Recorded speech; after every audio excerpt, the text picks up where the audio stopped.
जय गुरु जी। संगत जी, शुक्राना गुरु जी चैनल को शेयर करें और सब्सक्राइब करें। संगत जी, आज हम गुरु जी की आज्ञा से लीना जैन आंटी जी के श्रीमुख से श्री शिव महापुराण श्रृंखला के भाग 158 में वायव्य संहिता के पूर्व खंड के 17 से लेकर 25वें अध्याय तक श्रवण करेंगे। चलिए प्रारंभ करते हैं। जय गुरु जी। जय गुरु जी। संगत जी, गुरु जी महाराज की असीम कृपा और आशीर्वाद से आज हम श्री शिव महापुराण की वायव्य संहिता पूर्व खंड के 17वें से 24वें अध्याय की वांछना प्रारंभ करने जा रहे हैं। ओम नमः शिवाय, शिवजी सदा सहाय। ओम नमः शिवाय, गुरु जी सदा सहाय। भगवान शिव का पार्वती तथा पार्षदों के साथ मंदराचल पर जाकर रहना। शुंभ निशुंभ के वध के लिए ब्रह्मा जी की प्रार्थना से शिव का पार्वती को काली कहकर कुपित करना और काली का गौरी होने के लिए तपस्या के निमित्त जाने की आज्ञा मांगना। वायु देवता कहते हैं, इस प्रकार महादेव जी से ही सनातन पराशक्ति को पाकर प्रजापति ब्रह्मा मैथुनी सृष्टि करने की इच्छा लेकर स्वयं भी आधे शरीर से अद्भुत नारी और आधे शरीर से पुरुष हो गए। आधे शरीर से जो नारी उत्पन्न हुई थी वह उनसे शतरूपा ही प्रकट हुई थी। ब्रह्मा जी ने अपने आधे पुरुष शरीर से विराट को उत्पन्न किया। वे विराट पुरुष ही स्वयंभुव मनु कहलाते हैं। देवी शतरूपा ने अत्यंत दुष्कर तपस्या करके उद्दीप्त यश वाले मनु को ही पति रूप में प्राप्त किया। इसके पश्चात मनु के वंश तथा दक्ष यज्ञ विध्वंस आदि के प्रसंग सुनाकर वायु देवता ने यह बताया कि भगवान शंकर ने दक्ष तथा देवताओं के अपराध क्षमा कर दिए। तदंतर ऋषियों ने पूछा, प्रभु, अपने गणों तथा देवी के साथ अंतर्धान होकर भगवान शिव कहाँ गए, कहाँ रहे और क्या करके विरत हुए? वायुदेव बोले, महर्षियों, पर्वतों में श्रेष्ठ और विचित्र कंदराओं से सुशोभित जो परम सुंदर मंदराचल है, वही अपनी तपस्या के प्रभाव से देवाधिदेव महादेव जी का प्रिय निवास स्थान हुआ। उसने पार्वती और शिव को अपने सिर पर ढोने के लिए बड़ा भारी तप किया था और दीर्घकाल के बाद उसे उनके चरणारविंदों के स्पर्श का सुख प्राप्त हुआ।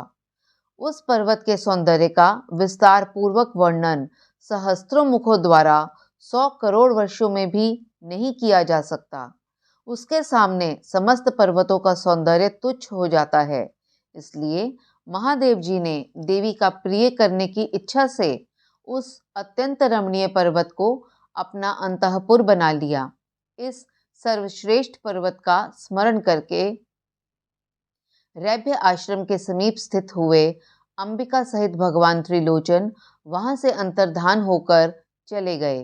मंदराचल के उद्यान में पहुंचकर देवी सहित महेश्वर वहां की रमणीय तथा दिव्य अंतःपुर की भूमियों में रमण करने लगे।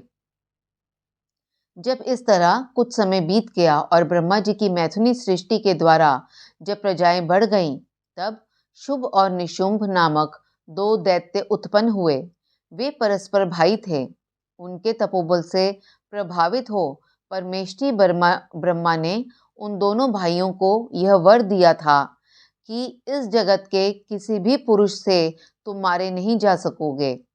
उन दोनों ने ब्रह्मा जी से यह प्रार्थना की थी कि पार्वती देवी के अंश से उत्पन्न जो अयोनिजा कन्या उत्पन्न हो, जिसे पुरुष का स्पर्श तथा रति नहीं प्राप्त हुई हो तथा जो अलंघ्य पराक्रम से संपन्न हो, उसके प्रति काम भाव से पीड़ित होने पर हम युद्ध में उसी के हाथों मारे जाएं।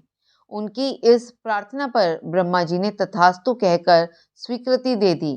तभी से युद्ध में इंद्र आदि देवताओं को जीतकर उन दोनों ने जगत को अनीतिपूर्वक वेदों के स्वाध्याय और वशकार यज्ञ आदि से रहित कर दिया था। तब ब्रह्मा ने उन दोनों के वध के लिए देवेश्वर शिव से प्रार्थना की, प्रभु, आप एकांत में देवी की निंदा करके भी जैसे तैसे उन्हें क्रोध दिलाइए और उनके रूप रंग की निंदा से उत्पन्न हुई काम भाव से रहित कुमारी स्वरूपा शक्ति को निशुंभ और शुंभ के वध के लिए देवताओं को अर्पित कीजिए। ब्रह्मा जी के इस तरह प्रार्थना करने पर भगवान नील लोहित रुद्र एकांत में पार्वती की निंदा सी करते हुए मुस्कुराकर बोले, तुम तो काली हो। तब सुंदर वर्ण वाली देवी पार्वती अपने श्याम वर्ण के कारण आक्षेप सुनकर कुपित हो उठी और पति देव से मुस्कुराकर समाधान रहित वाणी द्वारा बोली। देवी ने कहा, प्रभो, यदि मेरे इस काले रंग पर आपका प्रेम नहीं है तो इतने दीर्घ काल से अपनी शिक्षा का आप दमन क्यों करते रहे? कोई स्त्री कितनी ही सर्वांग सुंदरी क्यों न हो, यदि पति का उस पर अनुराग नहीं हुआ तो अन्य समस्त गुणों के साथ ही उसका जन्म लेना व्यर्थ हो जाता है। स्त्रियों की यह सृष्टि ही पति के भोग का प्रधान अंग है। यदि वे उससे वंचित हो गई तो इसका और कहाँ उपयोग हो सकता है? इसलिए आपने एकांत में जिसकी निंदा की है उस वर्ण को त्याग कर अब मैं दूसरा वर्ण ग्रहण करूंगी अथवा स्वयं ही मर जाऊंगी। ऐसा कहकर देवी पार्वती शैया से उठकर खड़ी हो गई और तपस्या के लिए दृढ़ निश्चय करके गदगद कंठ से जाने की आज्ञा मांगने लगी। इस प्रकार प्रेम भंग होने से भयभीत हो भूतनाथ भगवान शिव स्वयं भवानी को प्रणाम करते ही बोले। भगवान शिव ने कहा, प्रिय, मैंने क्रीड़ा या मनो विनोद के लिए ये बात कही है। मेरे इस अभिप्राय को न जानकर तुम कुपित क्यों हो गई? यदि तुम पर मेरा प्रेम नहीं होगा तो और किस पर हो सकता है? तुम इस जगत की माता हो और मैं पिता तथा अधिपति हूँ। फिर तुम पर मेरा प्रेम न होना कैसे संभव हो सकता है? हम दोनों का वह प्रेम भी क्या कामदेव की प्रेरणा से हुआ है? कदापि नहीं, क्योंकि कामदेव की उत्पत्ति से पहले ही जगत की उत्पत्ति हुई है। कामदेव की सृष्टि तो मैंने साधारण लोगों की रति के लिए की है। कामदेव मुझे साधारण देवता के समान मानकर मेरा कुछ कुछ तिरस्कार करने लगा था, अतः मैंने उसमें भस्म कर दिया। हम दोनों का यह लीला विहार भी जगत की रक्षा के लिए ही है, अतः उसी के लिए आज मैंने तुम्हारे प्रति यह परिहास युक्त बात कही थी। मेरे इस कथन की सत्यता तुम पर शीघ्र ही प्रकट हो जाएगी। देवी ने कहा, भगवन, पति के प्यार से वंचित होने पर जो नारी अपने प्राणों का भी परित्याग नहीं कर देती, वह कुलांगना और शुभ लक्षणा होने पर भी सत्पुरुषों द्वारा निंदित ही समझी जाती है। मेरा शरीर गौरवर्ण का नहीं है, इस बात को लेकर आपको बहुत खेद होता है। अन्यथा क्रीड़ा या परिहास में भी आपके द्वारा मुझे काली कलूटी कहा जाना कैसे संभव हो सकता था? मेरा कालापन आपको प्रिय नहीं है, इसलिए वह सत्पुरुषों द्वारा भी निंदित है। अतः तपस्या द्वारा इसका त्याग किए बिना अब मैं यहाँ रह ही नहीं सकती। शिव बोले, यदि अपनी श्यामता को लेकर तुम्हें इस तरह संताप हो रहा है तो इसके लिए तपस्या करने की क्या आवश्यकता है? तुम मेरी या अपनी इच्छा मात्र से ही दूसरे वर्ण से युक्त हो जाओ। देवी ने कहा, मैं आपसे अपने रंग का परिवर्तन नहीं चाहती, स्वयं भी इसे बदलने का संकल्प नहीं कर सकती। अब तो तपस्या द्वारा ब्रह्मा जी की आराधना करके ही मैं शीघ्र गौरी हो जाऊंगी। शिव बोले, महादेवी, पूर्व काल में मेरी ही कृपा से ब्रह्मा को ब्रह्मपद की प्राप्ति हुई थी, अतः तपस्या द्वारा उन्हें बुलाकर तुम क्या करोगी? देवी ने कहा, इसमें संदेह नहीं कि ब्रह्मा आदि समस्त देवताओं को आपसे ही उत्तम पदों की प्राप्ति हुई है। तथापि आपकी आज्ञा पाकर मैं तपस्या द्वारा ब्रह्मा जी की आराधना करके ही अपना अभीष्ट सिद्ध करना चाहती हूँ। पूर्व काल में जब मैं सती के नाम से दक्ष की पुत्री हुई थी, तब तपस्या द्वारा ही मैंने आप जगदीश्वर को पति के रूप में प्राप्त किया था। इसी प्रकार आज भी तपस्या द्वारा ब्राह्मण ब्रह्मा को संतुष्ट करके मैं गौरी होना चाहती हूँ। ऐसा करने में यहाँ क्या दोष है, यह बताइए। महादेवी के ऐसा कहने पर वामदेव मुस्कुराते हुए से चुप रह गए। देवताओं का कार्य सिद्ध करने की इच्छा से उन्होंने देवी को रोकने के लिए हठ नहीं किया। संगत जी, इसके साथ ही 17वें से 24वें अध्याय की वांचना यहीं पर संपूर्ण होती है। गुरु जी महाराज की कृपा और आशीर्वाद से अब हम 25वें अध्याय की वांचना प्रारंभ करते हैं ओम नमः शिवाय, शिवजी सदा सहाय। ओम नमः शिवाय, गुरुजी सदा सहाय। पार्वती की तपस्या, एक व्याघ्र पर उनकी कृपा, ब्रह्मा जी का उनके पास आना, देवी के साथ उनका वार्तालाप, देवी के द्वारा काली त्वचा का त्याग और उससे कृष्ण वर्णा कुमारी कन्या के रूप में उत्पन्न हुई कौशिकी के द्वारा शुंभ निशुंभ का वध। वायुदेव कहते हैं महर्षियों, तदंतर पतिव्रता माता पार्वती पति की परिक्रमा करके उनके वियोग से होने वाले दुख को किसी तरह रोककर हिमालय पर्वत पर चली गईं। उन्होंने पहले सखियों के साथ जिस स्थान पर तप किया था उस स्थान से उनका प्रेम हो गया था, अतः फिर उसी को उन्होंने तपस्या के लिए चुना। तदंतर माता पिता के घर जा उनका दर्शन और प्रणाम करके उन्हें सब समाचार बताकर उनकी आज्ञा ले उन्होंने सारे आभूषण उतार दिए और फिर तपोवन में जा स्नान के पश्चात तपस्वी का परम पावन वेश धारण करके अत्यंत तीव्र एवं परम दुष्कर तपस्या करने का संकल्प किया। वे मन ही मन सदा पति के चरणारविंदों का चिंतन करती हुई किसी क्षणिक लिंग में उन्हीं का ध्यान करके पूजन की बाह्य विधि के अनुसार जंगल के फल फूल आदि उपकरणों द्वारा तीनों समय उनका पूजन करती थीं। भगवान शंकर ही ब्रह्म का रूप धारण करके मेरी तपस्या का फल मुझे देंगे, ऐसा दृढ़ विश्वास रखकर वे प्रतिदिन तपस्या में लगी रहती थीं। इस तरह तपस्या करते करते जब बहुत समय बीत गया, तब एक दिन उनके पास कोई बहुत बड़ा व्याघ्र देखा गया। वे दुष्ट भाव से वहां आया था। पार्वती जी के निकट आते ही उस दुरात्मा का शरीर जड़वत हो गया। वे उनके समीप चित्र लिखित सा दिखाई देने लगा।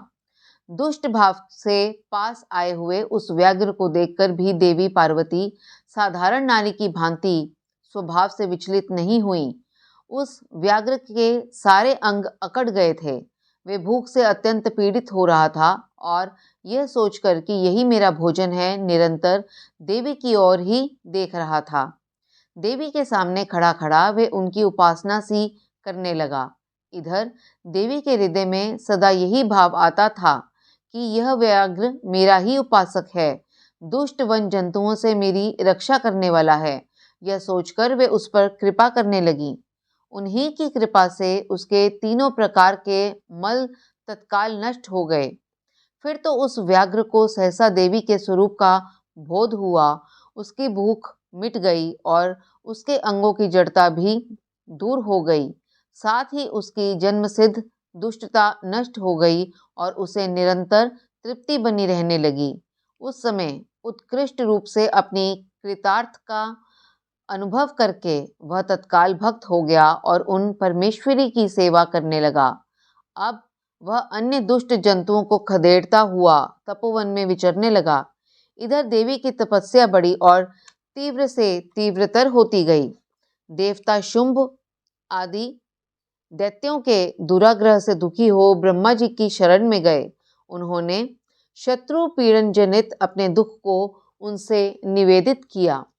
शुंभ और निशुंभ वरदान पाने के घमंड से देवताओं को जैसे जैसे दुख देते थे, वह सब सुनकर ब्रह्मा जी को उन पर बड़ी दया आई। उन्होंने दैत्यवध के लिए भगवान शंकर के साथ हुई बातचीत का स्मरण करके देवताओं के साथ देवी के तपोवन को प्रस्थान किया। वहां सुरश्रेष्ठ ब्रह्मा ने उत्तम तप में परिनिष्ठ परमेश्वरी पार्वती को देखा। वे संपूर्ण जगत की प्रतिष्ठा सी जान पड़ती थीं। अपने श्री हरि के तथा रुद्रदेव के भी जन्मदाता पिता महामहेश्वर की भार्या आर्या जगन माता गिरिराज नंदिनी पार्वती जी को ब्रह्मा जी ने प्रणाम किया। देवगणों के साथ ब्रह्मा जी को आया देख देवी ने उनके योग्य अर्घ देकर स्वागत आदि के द्वारा उनका सत्कार किया। बदले में उनका भी सत्कार और अभिनंदन करके ब्रह्मा जी अनजान की भांति देवी की तपस्या का कारण पूछने लगे। ब्रह्मा जी बोले, देवी, यह तीव्र तपस्या के द्वारा आप यहाँ किस अभीष्ट मनोरथ की सिद्धि करना चाहती हैं? तपस्या के संपूर्ण फलों की सिद्धि तो आपके ही अधीन है। जो समस्त लोकों के स्वामी हैं, उन्हीं परमेश्वर को पति के रूप में पाकर आपने तपस्या का संपूर्ण फल प्राप्त कर लिया है, अथवा यह सारा ही क्रियाकलाप आपका लीला विलास है। परंतु आश्चर्य की बात तो ये है कि आप इतने दिनों से महादेव जी के विरह का कष्ट कैसे सह रही हैं। देवी ने कहा, ब्राह्मण, जब सृष्टि के आदिकाल में महादेव जी से आपकी उत्पत्ति सुनी जाती है, तब समस्त प्रजाओं में प्रथम होने के कारण आप मेरे ज्येष्ठ पुत्र होते हैं। फिर जब प्रजा की वृद्धि के लिए आपके ललाट से भगवान शिव का प्रादुर्भाव हुआ, तब आप मेरे पति के पिता और मेरे श्वशुर होने के कारण गुरुजनों की कोटि में आ जाते हैं। और जब मैं यह सोचती हूँ कि स्वयं मेरे पिता गिरिराज हिमालय आपके पुत्र हैं, तब आप मेरे साक्षात पितामह लगते हैं। लोक पितामह, इस तरह आप लोक यात्रा के विधाता हैं। अंतःपुर में पति के साथ जो वृत्तांत घटित हुआ है, उसे मैं आपके सामने कैसे कह सकूंगी। अतः यहाँ बहुत कहने से क्या लाभ। मेरे शरीर में जो ये कालापन है, इसे सात्विक विधि से त्याग कर मैं गौर वर्णा होना चाहती हूँ। ब्रह्मा जी बोले, देवी, इतने ही प्रयोजन के लिए आपने ऐसा कठोर तप क्यों किया? क्या इसके लिए आपकी इच्छा मात्र ही पर्याप्त नहीं थी, अथवा यह आपकी एक लीला ही है? जगन्माता, आपकी लीला भी लोकहित के लिए ही होती है, अतः आप इसके द्वारा मेरे एक अभीष्ट फल की सिद्धि कीजिए। निशुंभ और शुंभ नामक 2 दैत्य हैं, उनको मैंने वर दे रखा है। इससे उनका घमंड बहुत बढ़ गया है और वे देवताओं को सता रहे हैं। उन दोनों को आपके ही हाथ से मारे जाने का वरदान प्राप्त हुआ है, अतः अब विलंब करने से कोई लाभ नहीं है। आप क्षण भर के लिए सुस्थिर हो जाइए। आपके द्वारा जो शक्ति रची या छोड़ी जाएगी, वही उन दोनों के लिए मृत्यु हो जाएगी।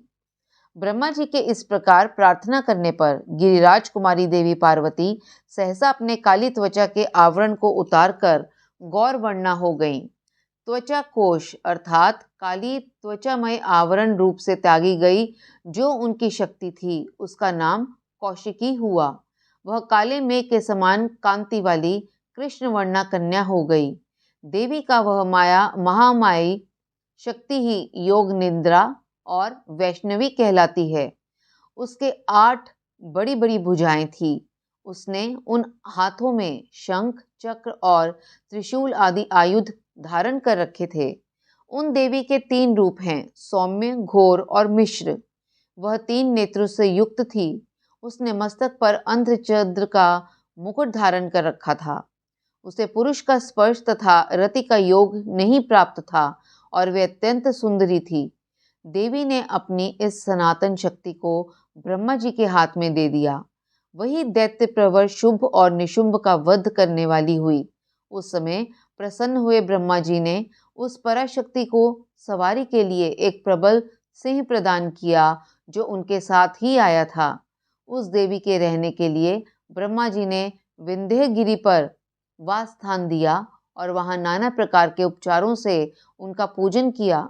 विश्वकर्मा ब्रह्मा के द्वारा सम्मानित हुई वह शक्ति अपनी माता गौरी को और ब्रह्मा जी को क्रमशः प्रणाम करके अपने ही अंगों से उत्पन्न और अपने ही समान शक्तिशालिनी बहुसंख्यक शक्तियों को साथ ले दैत्यराज शुंभ निशुंभ को मारने के लिए उद्यत होकर विंध्य पर्वत को चल गई। उसने सम्रांगण में उन दोनों दैत्यराजों को मार गिराया। उस युद्ध का अन्यत्र वर्णन हो चुका है, इसलिए उसकी विस्तृत कथा यहाँ नहीं कही गई। दूसरे स्थलों से उसकी ऊहा कर लेनी चाहिए। अब मैं प्रस्तुत प्रसंग का वर्णन करता हूँ। संगत जी, इसके साथ ही श्री शिव महापुराण की वायवीय संहिता पूर्व खंड का 25वां अध्याय संपन्न हुआ। वाचना में मेरे द्वारा हुई त्रुटियों के लिए मैं हाथ जोड़कर गुरुजी महाराज और आप सभी संगत जी से क्षमा प्रार्थी हूँ। जय गुरु जी, शुक्राना गुरु जी।